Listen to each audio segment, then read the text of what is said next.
Hello बच्चों, शुभ Mahalaya and happy Vishwakarma पूजा। है ना। आज दो दो त्योहार थे, है ना। बड़ा ही ऑस्पिशियस डे है, तो मुझे लगा कि चलो मैं आप लोगों के सामने जाके आपको मुबारकबाद दे दूं और साथ साथ जो मैं सीखता हूँ, जो जो मेरे लाइफ की लर्निंग्स है, मैं आप लोगों के साथ भी शेयर करना चाहता हूँ।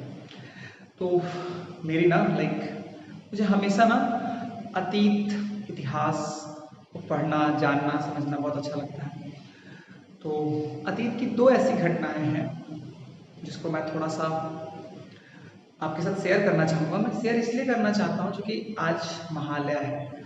महालया माँ दुर्गा के आगमन को हमें बताता है कि अब वो इस धरती पे आना चाहती है ना। हर साल माँ आती है, हर साल ढेर सारी चीज़ें लेके आती हैं, ब्लेसिंग्स लेके आती हैं। लेकिन मैं जब देखता हूँ, मैं जो अपने आप को देखता हूँ या मैं बाकी लोगों को देखता हूँ, तो मुझे ऐसा लगता है कहीं ना कहीं जो मैसेज वो हम तक देना चाहती हैं, जो चीज़ हमें सिखाना चाहती हैं, हम उससे चूक रहे हैं। तभी जिस नारी की हम पूजा करते हैं, जिस नारी शक्ति की हम पूजा करते हैं, कहीं ना कहीं हमारा उनके प्रति जो व्यवहार है, कहीं ना कहीं जो हमारा उनको देखने का जो नज़रिया है, वो बहुत इम्प्रूव नहीं हो रहा है, रादर डिटोरिएट हो रहा है।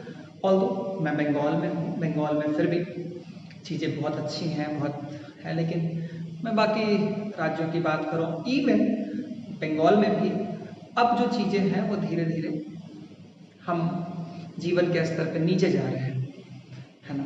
तो दो घटनाएं हैं जिनको मैं शेयर करना चाहूँगा। बोर मत होइएगा, क्योंकि मुझे सीखना और आपको बताना मुझे बहुत पसंद है। तो दो घटनाएं, अच्छा एक घटना है महाभारत की, है ना। अब ये महाभारत, रामायण, ये सब ऐसी चीज़ें हैं जो हमें बहुत कुछ सिखाती हैं। मैं सीखता हूँ और मैं आप तक भी बताता हूँ। तो घटना है महाभारत की। महाभारत का युद्ध का जो अंतिम समय था, तो भीष्म पितामह जो काफ़ी बहादुर थे, बलशाली थे, उनको बहुत सारे बाण लग गए थे। तो बाणों की सैया पे सोए हुए थे। बाणों की सैया मतलब बेड जो था वो उनका बाण ही था और वो उसी में फिट होके सोए हुए थे। तो भीष्म पितामह के साथ एक प्लस फैक्टर था कि उनके पास इच्छा मृत्यु थी। वो जब चाहते वो खुद से अपना डेथ ले सकते थे, लेकिन कुछ ऐसे रीजंस रहे जिसकी वजह से वो डेथ नहीं ले पा रहे थे। उन्हें वो कष्ट भोगना पड़ा और काफ़ी दिन तक भोगना पड़ा, काफ़ी दिन तक वो उस पीड़ा में ज़िंदगी को जिए, है ना। तो ये एक घटना है जो मुझे काफ़ी झकझोरती है कि भाई आखिर ऐसा क्या था कि उनके पास इच्छा मृत्यु थी, इसके बावजूद वो नहीं ले पा रहे थे, उन्हें वो कष्ट का सामना करना पड़ा। दूसरी एक और घटना है, जो जब माँ सीता को रावण ले जा रहा था, तो जो जटायु महाराज थे, जो गिद्ध महाराज थे, वो रावण से युद्ध किए।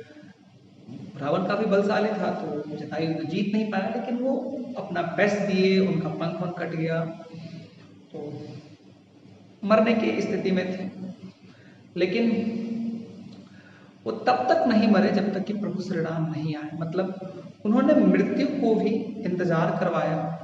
तो एक तरह से मैं कह सकता हूँ कि उन्होंने मृत्यु को इंतजार करवाया, या उन्होंने अपनी इच्छा से ही अपने शरीर का त्याग किया। जब प्रभु श्री राम को सारी बातें बता दी, उनके गोद में ही उनका मृत्यु हुआ। मतलब जो मृत्यु उनको पहले मिलने वाली थी, उसको भी इंतजार करना पड़ा, क्योंकि प्रभु श्री राम नहीं आए थे।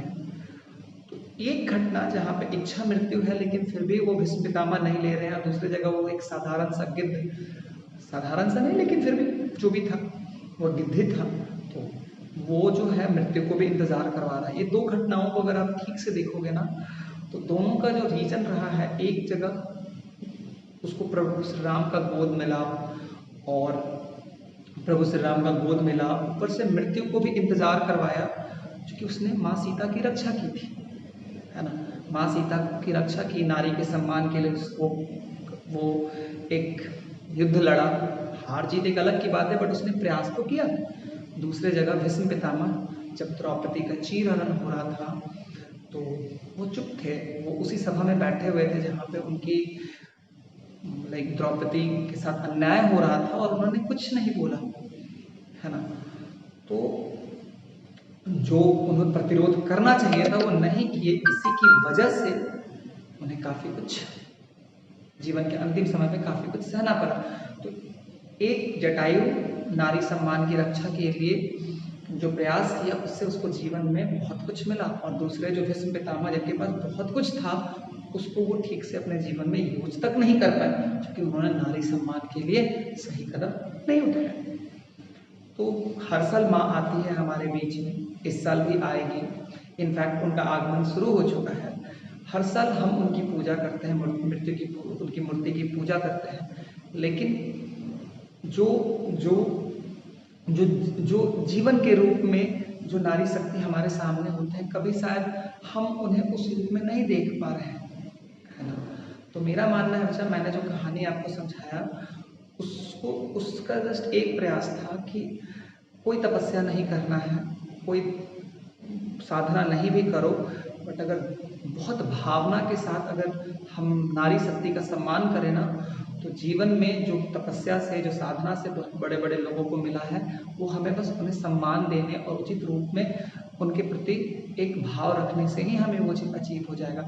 ये बात पूरी तरह से सही है, इस बात में कोई संकोच नहीं है। इनफैक्ट अगर हमारी भारतीय संस्कृति को देखोगे ना, तो भारतीय संस्कृति में जो कृष्ण हैं, जो हनुमान जी हैं, जो अर्जुन हैं, इन सब का नाम माँ के नाम से जाना जाता है। देवकी नंदन कृष्ण, अंजनी पुत्र हनुमान, कुंती पुत्र अर्जुन। मतलब हमारे संस्कृति में हमेशा ये बताया गया है कि आप नारी शक्ति को जितने आदर के भाव से देखोगे, जितने श्रद्धा भाव से देखोगे, उतना ही हमारा जीवन खूबसूरत होने वाला है। आज कहीं ना कहीं इस जगह पे हम लैग कर रहे हैं। हो सकता है हम घर में अपनी माँ को, सबको सम्मान दे रहे हैं, लेकिन शायद ये रोड चलते नहीं हो रहा है। शायद रोड पे हम जब किसी को देख रहे हैं तो शायद हम इस जगह पे कमियां हमसे हो जा रही हैं। आप जो भी मेरा मैसेज देखते हैं बहुत छोटे बच्चे होते हैं, तो मैं इसका रीज़न में ढूंढता हूँ कि आखिर ये कमी क्यों हो रही, आखिर ये गलतियाँ हम क्यों कर रहे हैं। तो मैं जो मानता हूँ बच्चा, इसका जो रीज़न है कि आज अश्लीलता हमारे समाज में ऐसे घुल मिल गई है कि कोई भी बच्चा या कोई भी मैं हूँ चाहे तुम हो, इसका बिना सामना किए हुए आप नहीं रह सकते हो। क्योंकि फिल्मों के माध्यम से, इंटरनेट पे, नोवेल के माध्यम से ये चीज़ हमारे सामने रख दिया जा रहा है, और हम अज्ञानता के अभाव में हम उस राक्षस के कैद में लिप्त हो जा रहे हैं। और जैसे ही हम उस राक्षस के कैद में लिप्त होते हैं, कहीं ना कहीं जो हमारे पास एक बहुत सुंदर सा, जो हमारे पास जीवन का एक जो बहुत सुंदर सा उपहार है कि अगर हम नारी शक्ति को बहुत सुंदर रूप में सम्मान करें, बहुत भावनात्मक रूप में उनसे एक रिश्ता बनाएं, अगर हम ये नहीं कर, अगर हम करके अपने जीवन को बहुत समृद्धशाली बना सकते थे, वो चीज़ हमारा नहीं हो पा रहा है। क्योंकि जैसे ही वो राक्षस हमारे जीवन में आता है ना, शायद हम कहीं ना कहीं उस जगह पे कमियां हमारे बीच में शुरू होने लगती हैं। गलती आपकी भी नहीं है, क्योंकि ये इस तरह से घुल मिल गया है कि कहीं ना कहीं आपको पता नहीं होता है कि उस राक्षस को अपने जीवन में लाने के बाद आप कितना कुछ खोते हो। तो मेरा एक इतना बस आपका प्रयास है कि जो बड़ी बड़ी तपस्या करके जो लोग हासिल नहीं कर पाए, वो सिर्फ अगर हम नारी शक्ति का सही रूप में सम्मान करें, सही भाव से हम उनको हम अपने जीवन में स्थान दें, उनको हम सही रूप में अगर रखते हैं, तो वो चीज़ बड़ी बड़ी तपस्या और बड़ी बड़ी साधना नहीं करके भी अचीव किया जा सकता है। लेकिन अगर हमारे जीवन में उस राक्षस का आगमन हो जाए बच्चा, तो फिर ये चीज़ करना बहुत मुश्किल है। तो सामना तो होगा सबको, तुम्हें भी करना है, मुझे भी करना है, सामना तो होगा।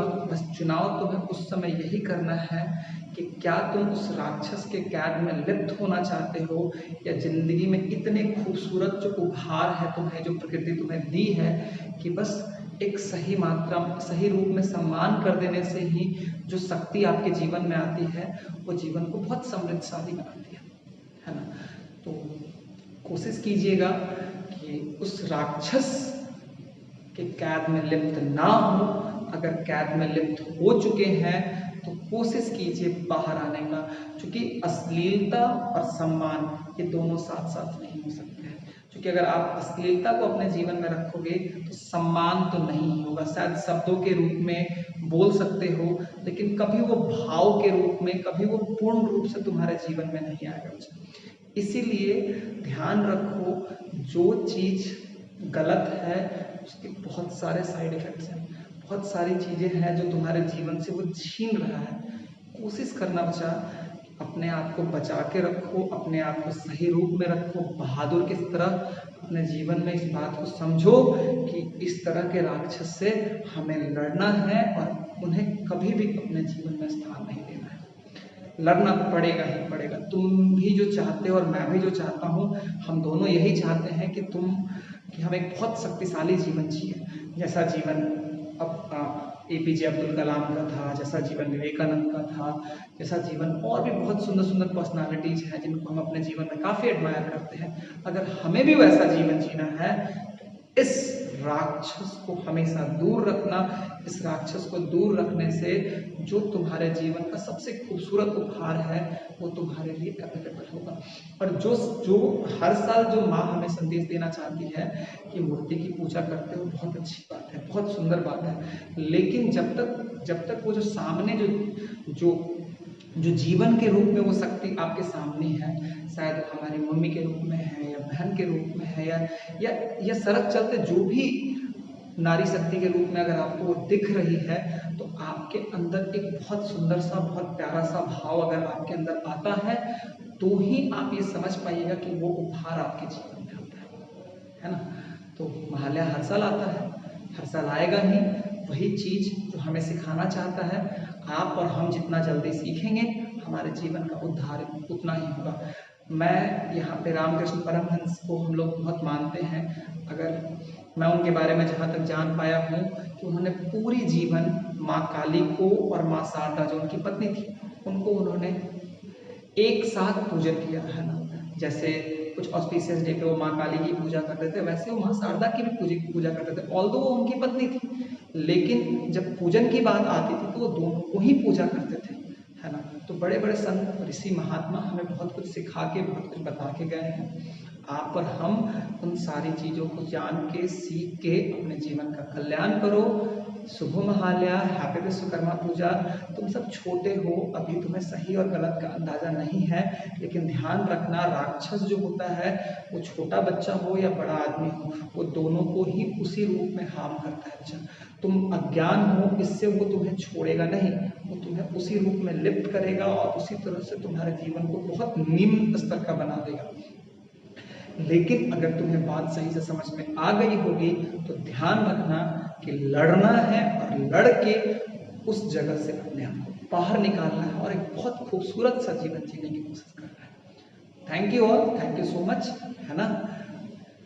चीज़ें होती रहेंगी, जो मैं सीखूंगा वो आपको सिखाता रहूंगा, और आपसे भी उम्मीद है कि आप भी अपने जीवन को मजबूती के साथ जिंदगी को जीने की कोशिश करेंगे। तो फिर मिलेंगे बच्चा, टाटा बाय।